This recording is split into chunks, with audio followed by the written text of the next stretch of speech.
Olá, queridos futuros universitários. Estamos aqui novamente para fazer o comentário das provas do Enem.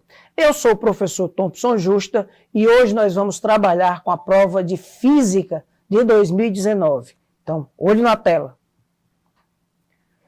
Em 1962, um jingle, vinheta musical, criada por Heitor Carrilho, fez tanto sucesso que extrapolou as fronteiras do rádio e chegou à televisão, ilustrado por um desenho animado.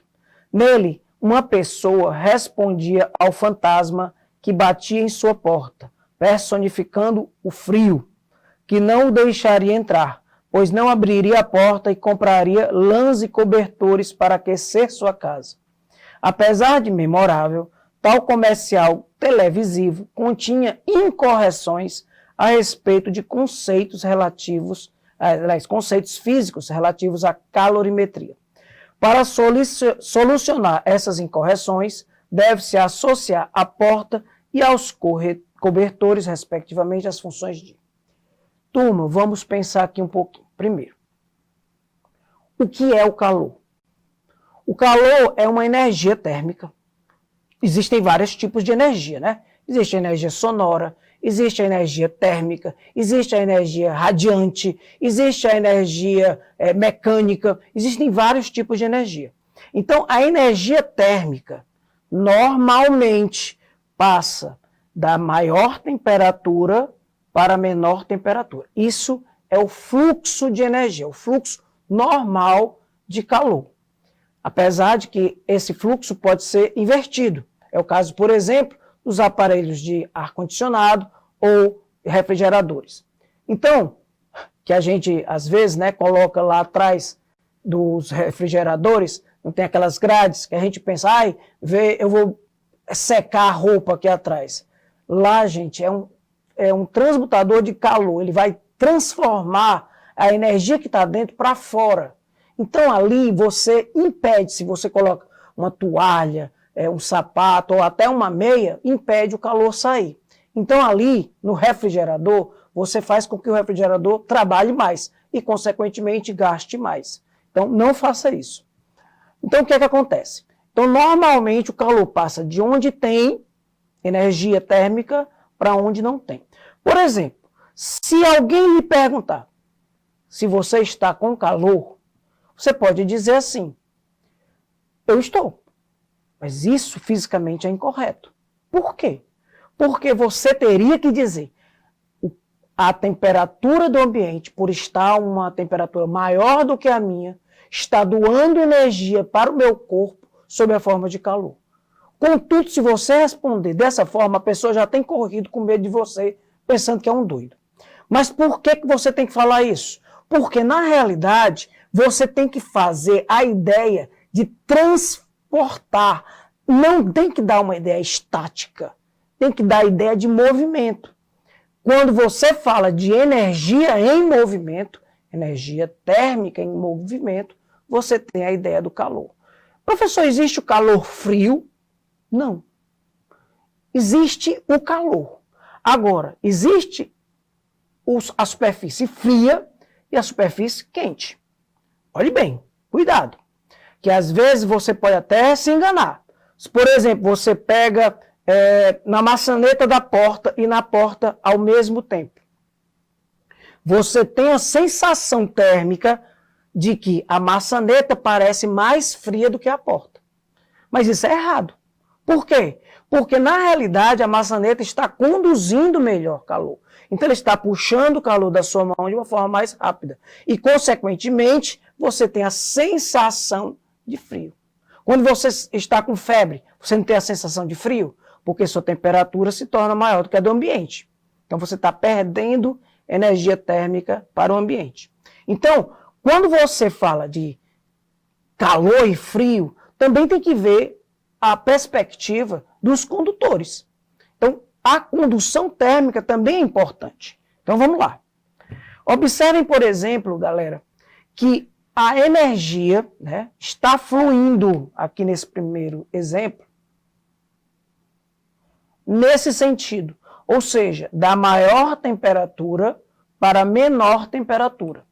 que é o normal, como a gente já havia comentado. Está fluindo da maior energia, né, da maior energia térmica, energia interna térmica, para a menor energia interna térmica. Beleza? E aí você tem o chamado fluxo de calor. O fluxo de calor corresponde a quê? A quantidade de calor pelo tempo. Galera, se eu perguntar a vocês, o que é um fluxo de carros?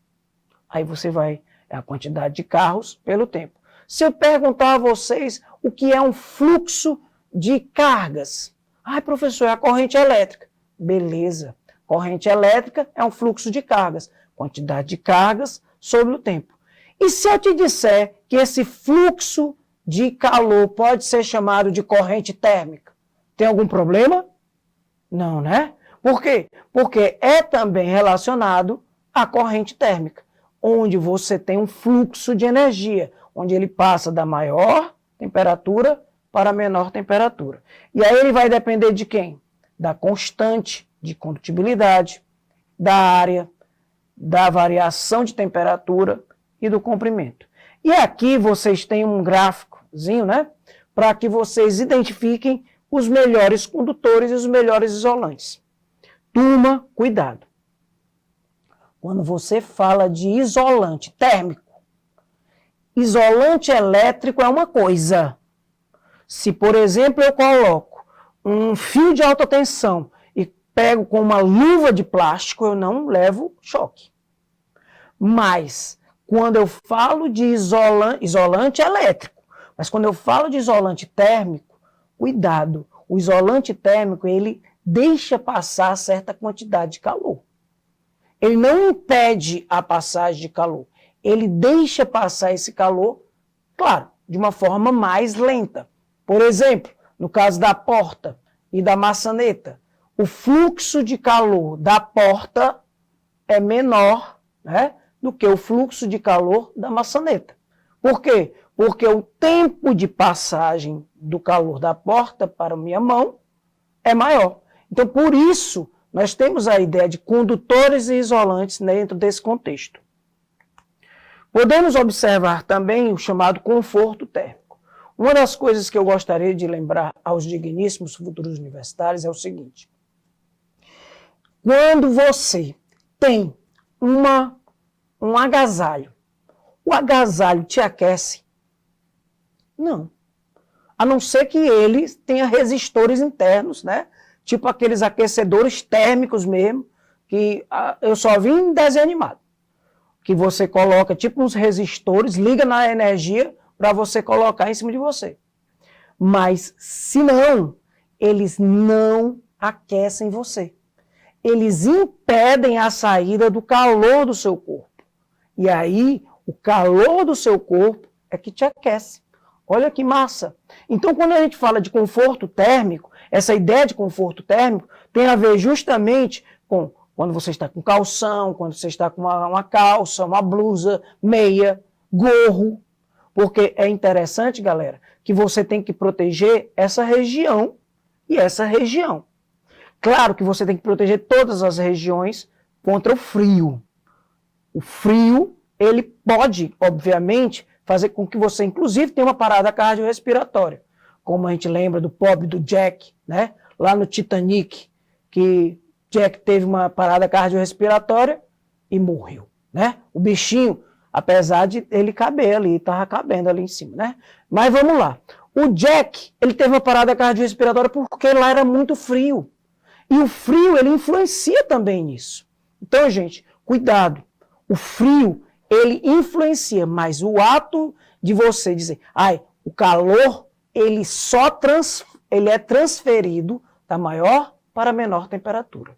Guardem isso. Portanto, a energia térmica flui espontaneamente da maior para a menor temperatura. Logo, o frio não entra, como propõe o jingle. A porta da casa minimiza as perdas de calor do interior da casa para o exterior, enquanto o cobertor proporciona um bom isolamento térmico entre o corpo da pessoa e o ambiente do dormitório, reduzindo a condução de calor para o ambiente. Então, a resposta correta, item C de casa. Galera, só para a gente finalizar. não esqueçam de dar uma olhada com atenção em calorimetria, principalmente essa ideia de calor, né? As transformações de calor, as transferências de calor, porque é de suma importância para qualquer vestibular, seja ele tradicional ou estilo Enem. Tranquilos? Então, até a próxima, que a gente vai, né, se encontrar das próximas vezes. E, obviamente, não esqueçam, estamos aqui para ajudar vocês.